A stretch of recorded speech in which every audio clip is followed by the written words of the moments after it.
Hello and welcome to the second ever Scottish Liberty podcast. I'm Antony Sammeroff and I'm here with my co-host Tom Laird. And I was wondering if you knew that we're actually the most popular new Scottish Libertarian themed podcast in the world. I was not aware of that, but I'm absolutely tumescent about that news. I'm going to have to look up the word tumescent. I was really pleased with the listenership to our last episode, so please subscribe to us on YouTube, and you can now get us on iTunes as well, and SoundCloud, and get the new episode straight to your phone or device as soon as we come out. Yeah, and we've had some great feedback. We've some great feedback on YouTube. We've had mail pouring in.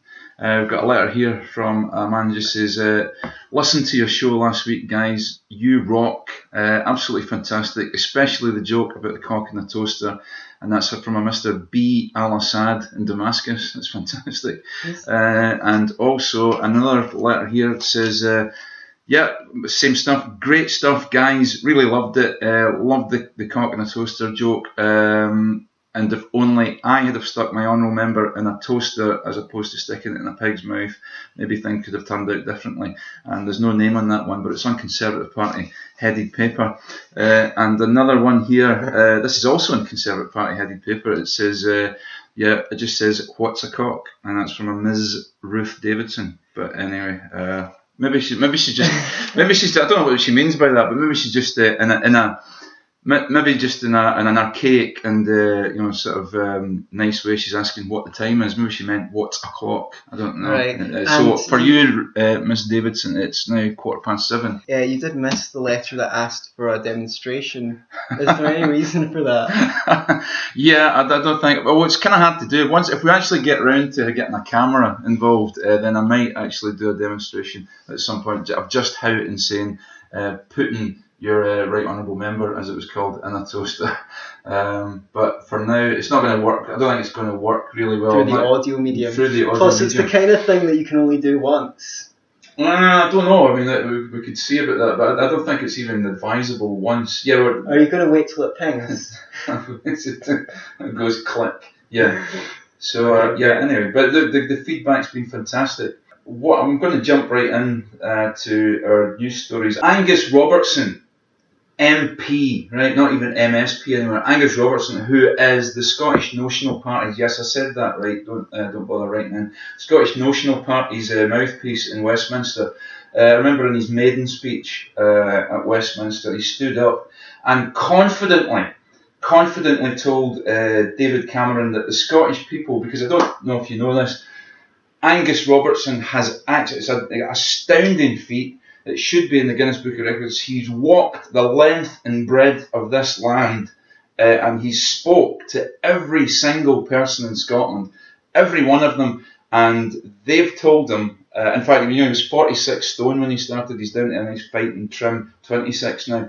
But he's asked everybody what their opinion is on the EU, and the Scottish people have told him resoundingly that they love the EU, and that they love its liberal laws. They love the fact that the Parliament in Brussels is even further away from them than the Parliament in Westminster. But generally, we've just got a giant hard-on for the EU. So, and he told David Cameron as much, and now he's at it again. He's telling everybody that Brexit would be a bad idea and Scottish business is going to suffer. And first of all these businesses that are telling us that they're going to suffer if we leave the EU, could they possibly be the same businesses that were telling us that we're going to suffer if Scotland left the UK? Again, I don't get the discrepancy. So, Angus Robertson, you suck. Please just shut up. I know you've got a massive hard-on for the EU, but not as many Scottish people as you think share your tumescence for the EU. So I'd just like you to know that. And if you are a member of the Scottish Notional Party out there, if there are any hardline old nationalists left, where are you? Where's your voice? Is there anybody in the Scottish Notional Party who actually believes in independence anymore? If you know anybody, get in touch. Let us know where they live. Look down the back of your couch, under your bed, in the back of your car. See if you can find anybody in the SNP who actually believes in independence anymore. So that's my rant for a kick-off. Yeah, they've all moved to Switzerland, where they're not in the EU, right? And their economy isn't actually in tatters either. In fact, they've done brilliantly, spectacularly well. Yes. Yeah. So I really. Particularly in terms of currency, I mean, Switzerland just hasn't printed as much money as everyone else has. Yeah. And I think the Swiss franc has just been going from strength to strength as compared to the euro and the dollar and the pound. I'm sure someone will write in and say that it went through a bad period or something like that. But I think, all this stuff about, we were talking about what currency we should use here, and not the euro, we should keep the pound, but I actually think we should change to the Swiss franc. Well, it's a red herring. We could use red herrings. It doesn't really matter. You could use Bitcoin. You could use, there's nothing to stop us using dollars or yen. I suppose. Apart from the government. Yeah. And they apart from the government. Stop you. In fact, in America, a private company tried to buy gold and silver and issue their own currency called the Liberty Dollar. Yeah. And the federal government shut them down for counterfeiting. Right, because the government doesn't like competition, does exactly. it? Yeah. So it's allowed to counterfeit and it's allowed to rob people, but nobody else is allowed to do it, especially if they're better at it than they are. So one point on the EU that you mentioned before when we were talking is that people seem completely bereft of a principled decision-making process. It seems to be expediency that people are deciding on the EU, and I hear a lot from the left that they want to basically use the EU as a bulwark against Tory policies in the same way that they thought getting out of the British Union would be a bulwark against Tory policies. When it comes to a massive decision over how you're governed, I don't think you should be making the decision based on what is expedient at the moment, because we have no idea who is going to be in control of the EU 6 months from now, 10 years from now. So, I mean, people just automatically assume it's going to be benign. I don't know why they do that. And the thing is, ultimately, you need to make a principled decision. Yeah.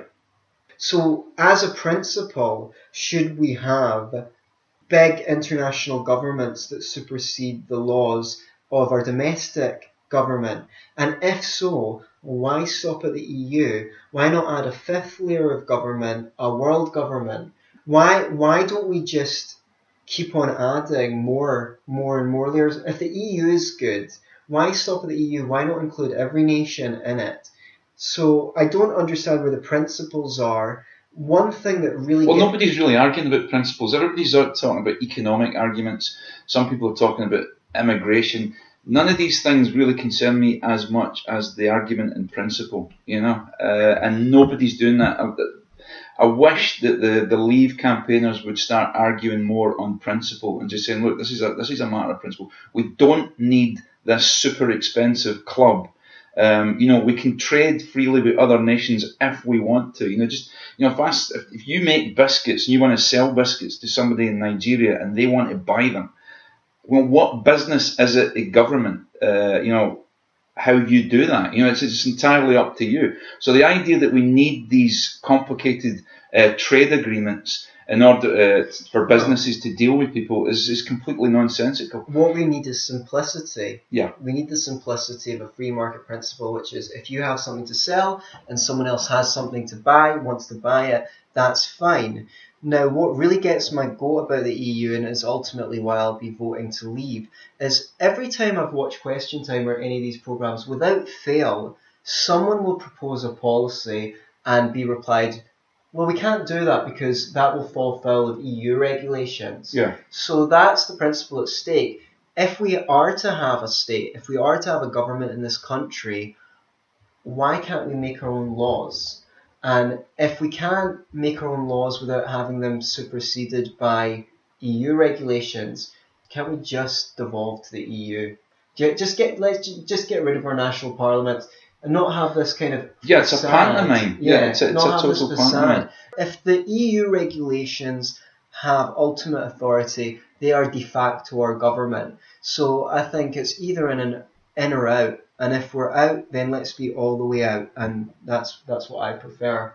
Yep, I'm with you on that one. So, but I mean, we're talking about this again, but it is. I mean, it's only 3 weeks now to the election, and I think people really are quite bored with the economic arguments. So I'd really like to hear a lot more. There's no verification. No, you get one set of experts that says one thing. No one's got a crystal ball. No. So it's basically. Well, I have, but I'm not very good with it. Yeah. It's in my house. Just hold the stock and papers for blowing off the table. That's what it is. So what's next? Next, we're going to have another pop at the named person policy. I know we talked about this last week, but it's worth talking about again because it's really important. I think there's a lot of people who are really concerned about this. The only people who don't seem to be concerned is the government. They're going to go ahead with this by hook or by crook, and they don't seem to really care. These are the people. You know what really burns my toast? Now, why don't you tell us, Tam, you bald uppercase twat? Okay, I will. When people who bang on about, when Nicola Sturgeon and the SNP will bang on about democracy, ad nauseum, yet they don't really care what the majority of people think. They have got it into their head that this thing's a good idea and they're going to go ahead with it by hook or by crook. Most MSPs have actually voted for this. I don't know how many MSPs abstained. I don't get that. Why abstain? Do you not think usually people who are abstaining are people who really don't agree with it, but they don't want to take the political heat of voting against the children? Yeah, that seems to be what it's all about. I mean, but okay, how then do you justify abstaining any further? Is it just, are they not sure? Are they really not sure that this thing's a bad idea? And if they're not going to govern, why are they being elected? Yeah, make a decision. That's what you're there for. It baffles me why they've abstained. I know the Tories abstained from it before, and that's shameful. Shame on you. There's no opposition. No. Why is no one showing up to give the other side of the argument? Yeah, and I think the SNP they've got the bit between their teeth in this because I think they lost on corroboration. Can you remember they were going to end corroboration so that even just one policeman, if he said you were, I don't know, acting in a lewd and libidinous manner in the precinct, then that's what happened because he doesn't need to corroborate it with anybody. So, and the SNP actually thought this was a good idea. Now they were defeated on that. Why are they intent on these illiberal policies? Do they honestly think that they're a good idea? Do they honestly think that it's actually going to help anybody? Other than increase the size of the bureaucracy, other than create a massive job creation scheme for civil servants and social workers, I really don't see that this act is going to protect children any more than the laws that we have already. No. Shame on you. And if you abstained, double shame on you. Again, along with Angus Robertson, you suck. So, apart from people who suck, or speaking of people who suck, there's something in Germany about banning Ubers. Do you have the scoop? The scoop on that as well. I'll give you the basics of it. The court, a high court in Germany, has ruled that Uber's activities are illegal and not in keeping with either German or EU law. Uber have hit back and said, well, look, all we do is we provide a connection between customers and people who want to deliver a service. And what the German courts have turned around and said is, well, that being the case, why don't you just do it for free? I think Uber should maybe call their bluff and see if they can do it for free. Well, maybe the court should do their job for free as well. Maybe everyone that is working in that court should not accept a salary for working in that court if that's the principle. Why don't they do their work for free? Yeah, I mean, I'll rewrite. says here, this is on the BBC website. It says Uber's low-cost Uber Pop service has been banned in Germany after a court decided it violated transport laws. Fines of €250,000, which is roughly £181,000 if you're interested in the conversion there, were imposed for each violation. Followed the news that the company's Paris offices were raided by police investigating the same service. But it's an ongoing decision. Uber are going to appeal against this, obviously, and say that, it's a fundamental infringement of our ability under European law to establish and provide a service. But, who's against this? Well, obviously existing taxi companies are against this, Or rather surprise. Or rather for it. Sure. But they're against Uber and they're for this decision, which is basically saying, how dare you compete? And, it says Dieter Schlenker, right, chairman of the Taxi Deutschland cooperative, hailed the decision as a move that would protect professional taxi drivers from competition, surprise, surprise, by unlicensed Uber drivers. Well, you know what? If you feel that you're getting competed against by unlicensed Uber drivers, well, just become an unlicensed Uber driver yourself. Yes. That's. I don't understand what business it is of the government. Right? If I want to go to the airport and you have a car and you can drive it and you want to take me to the airport, what business is it of the government? That's a contract between two people, and it's my lookout. It's ultimately up to me, caveat emptor, buyer beware.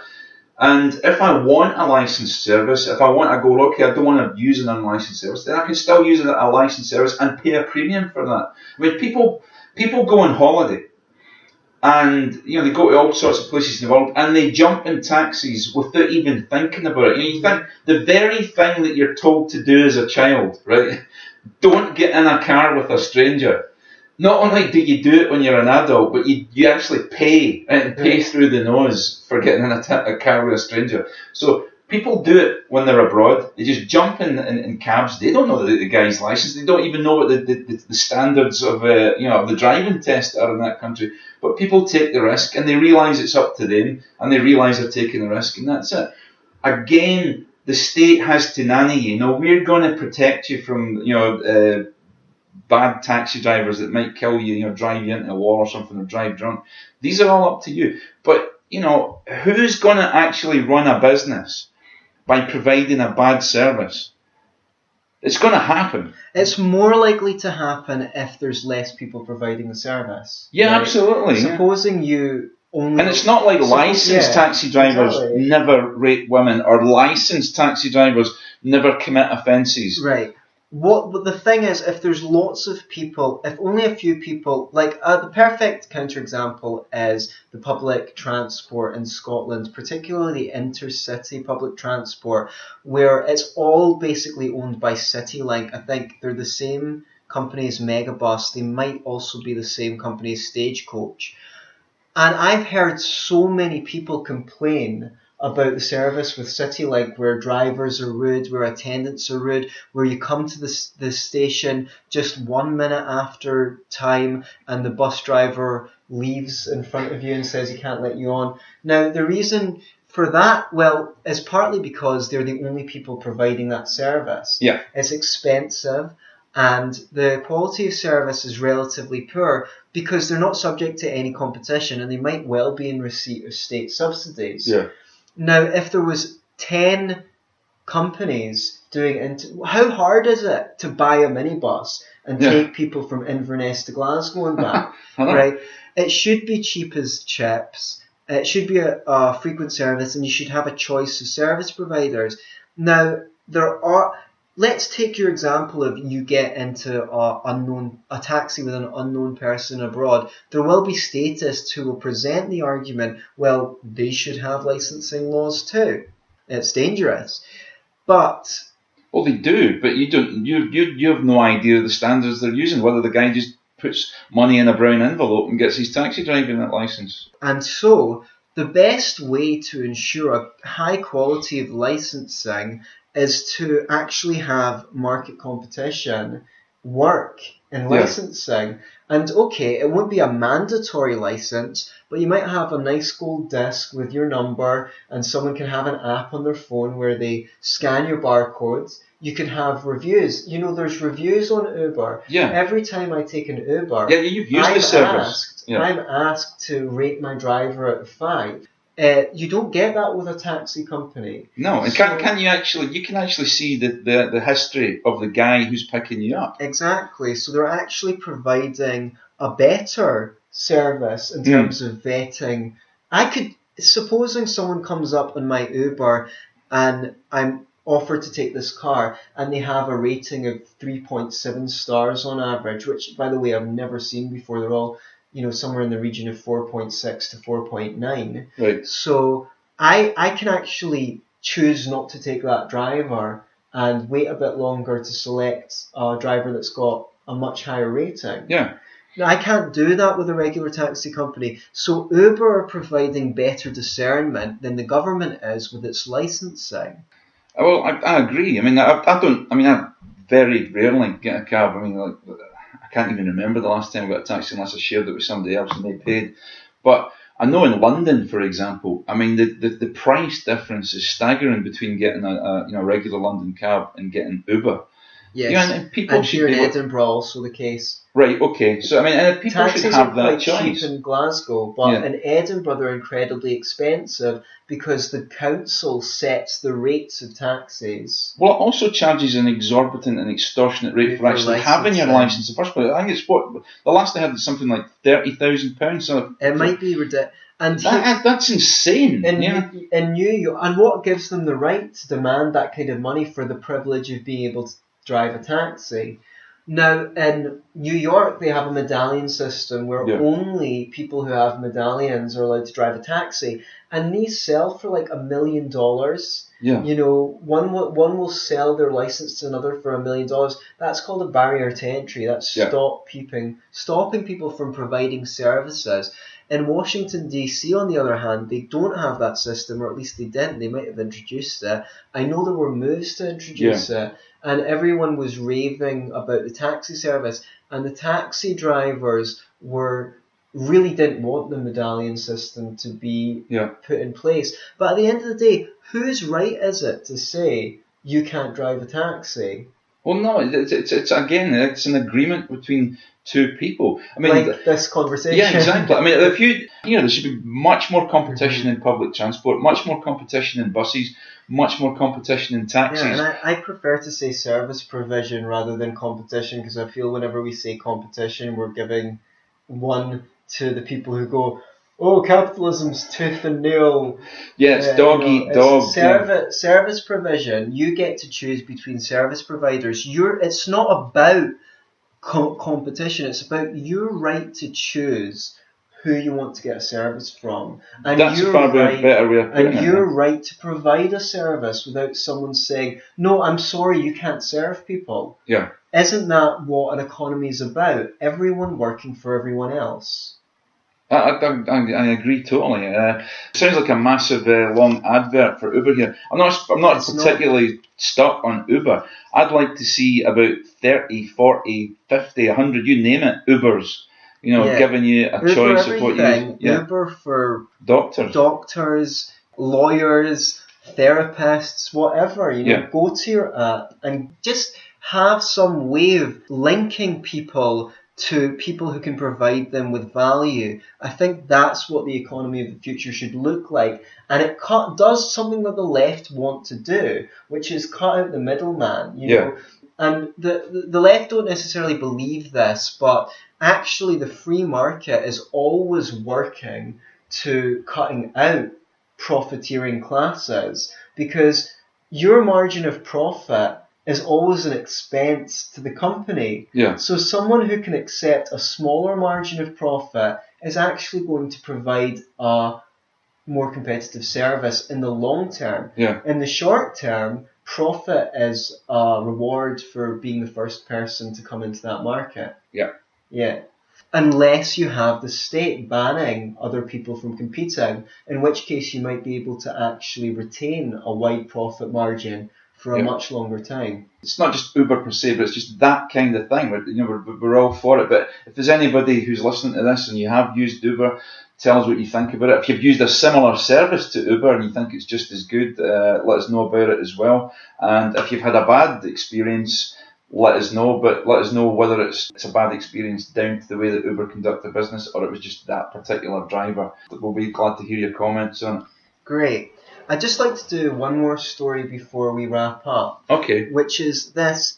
The Prime Minister rejects the claim that the cash isn't there to create these new frigates, this Royal Navy shipbuilding programme, which has been delayed because the Ministry of Defence has supposedly ran out of money. And it's a topic that's got interesting implications from a libertarian perspective. Okay.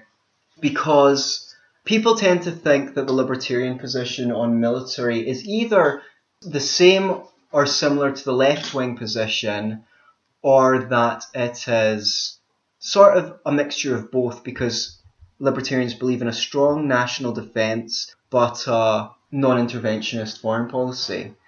And I'd actually say I hate the idea that libertarians borrow from the left and right, like we're socially liberal and fiscally conservative. Right. First of all, not all libertarians are socially liberal. Regretfully, in my opinion, because I'm quite socially liberal. But actually, we come first.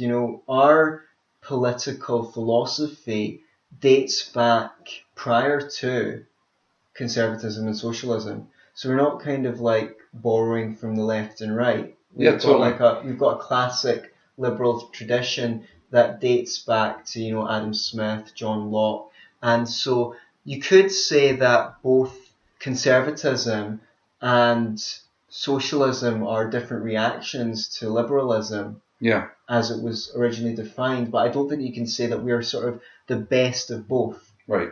No. If you take the minarchist position, which is the government should exist to protect our rights, and part of that is providing a strong national defence, then you have the basis for deciding appropriate policy with a view to acquiring frigates. It comes back to the thing, if you've got no principles, it's all up for grabs. It's anyone's opinion. If you've got principles, they can guide your decision making. So my view would be, if it's true that there isn't enough money for the frigates, right? The question is, are they critical to our national defence? If they are, we need them. If they're not, we don't need them. Yeah, I know, it would seem fairly straightforward. So, if we do need them, they can actually procure the funds for them from cutting back on our aggressive foreign policy. Why are we still spending millions in Iraq and Afghanistan with nothing to show for it? Why are we messing up Syria worse than it's already messed up? So yes, if they're needed, the money should be there. But here's the question. Is the money necessarily not there? Because I'm not making an exception of the military, but even conservatives are famous, at least in the States, for saying something like, well, there's this thing called the Washington Monument Syndrome, where as soon as you try and cut anything in any department, the first thing they'll do is try and say, we've not got enough money for the Washington Monument, because everyone wants that. Everyone wants that. They'll try and cut the most conspicuous thing so they can go to the government and say, we don't have enough money. We need more money, right? And it's a well-known fact that the government departments are incentivized to spend all their money as quickly as possible so that they can say, we don't have enough money to fight crime or heroin addiction or to provide hospitals. Because whatever's left in the pot, then they're going to say, well, you managed to do it so far without that amount of money, so next year we'll give you less. And education being a prime example, because education spending has massively increased all over the Western world over the last 50 years. You wouldn't think it, though. No, because they're always saying it's because they don't have enough money. But actually, usually I think even your top private schools, parents are still paying 1.6 to 2 times as much in a public school to send children to public school. through the tax system. So it's not a lack of money, it's how the money is spent.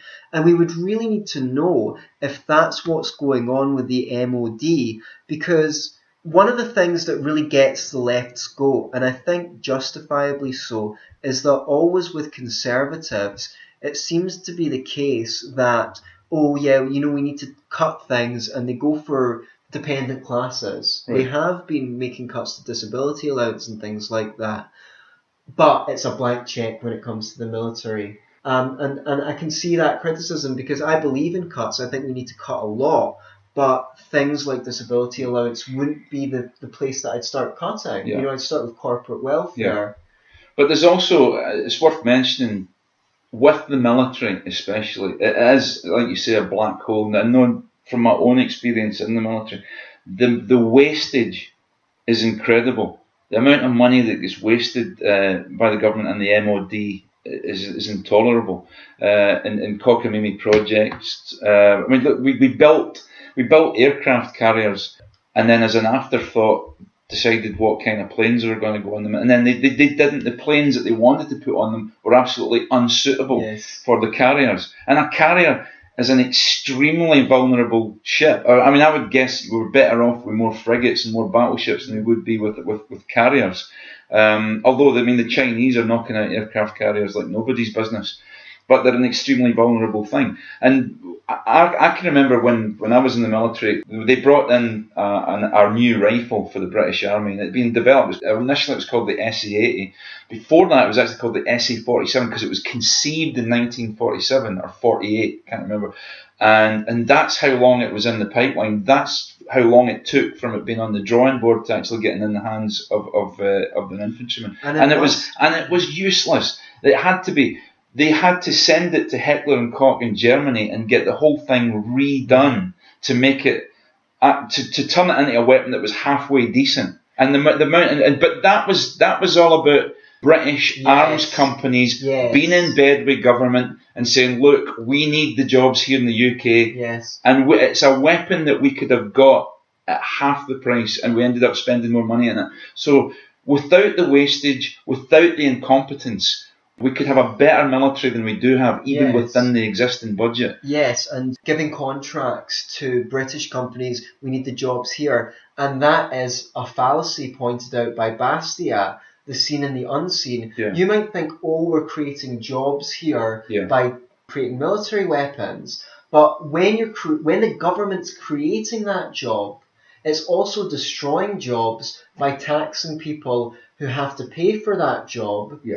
And in the meantime, hire bureaucrats to take the money from over here on the left and pass it to over here on the right. So the government never creates jobs globally or across the economy. It only creates jobs nominally. And that's a really important thing.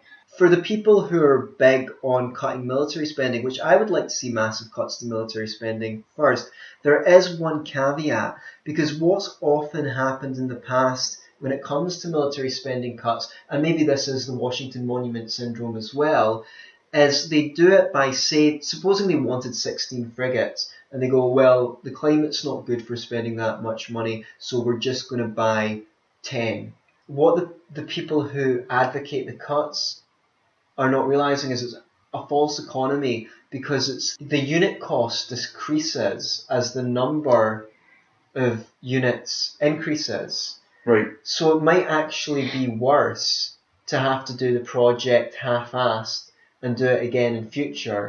And that's something that should always be considered. But I think the best way to rein the government in is to say, look, if you want new frigates or whatever, you have to do that at the expense of really existing programs, starting with the foreign intervention, starting with the offensive capacities, because it's a military fact that you do not need military parity to defeat an invader or an enemy. And we know that from the hiding we've got in Afghanistan. We know that from the hiding that the Americans took in Vietnam. And we know that for the hiding that, say, Israel took about 10 years ago in Lebanon. With Hezbollah, they really gave them a doing. A much inferior military force. So we need to look at what is necessary for national security, but not for our offensive capacities. Okay, yeah, I'm in agreement so far. Did you have one more point to make? Well, just briefly, I just wanted to mention the sad news that Sharapova, the tennis player, has been banned for 2 years for using apparently performance-enhancing drugs. I hate tennis, right? It really bores me to tears. I know it's going to be Wimbledon soon, and I really can't stand the whole thing. From Hendon Hill and you name it, it just bugs me. However, I find women's tennis strangely compelling. I don't know why, and I always enjoyed watching Sharapova. I have no idea about tennis. Don't even know how you score points, but I just liked watching her. She scored a few points. She certainly scored a few points for me, and I'll certainly be sad that I won't be able to see her wiggling her bum on the telly. Okay, that's all I've got to say there. Right, well, thanks very much for tuning in. I think that's us. Subscribe to us on YouTube or on iTunes, because we're on there now. And please, if you enjoyed this, share it on your Facebook wall. Help us reach a wider audience. And bring it to suggestions as well for discussions. That's right. This is a really great way to introduce your left-wing friends or your right-wing friends to a more, in my view, principled outlook on politics than left or right, which is let's look at everything from the aspect of liberty. Yeah. So be libertarians. Don't be a lefty or a righty.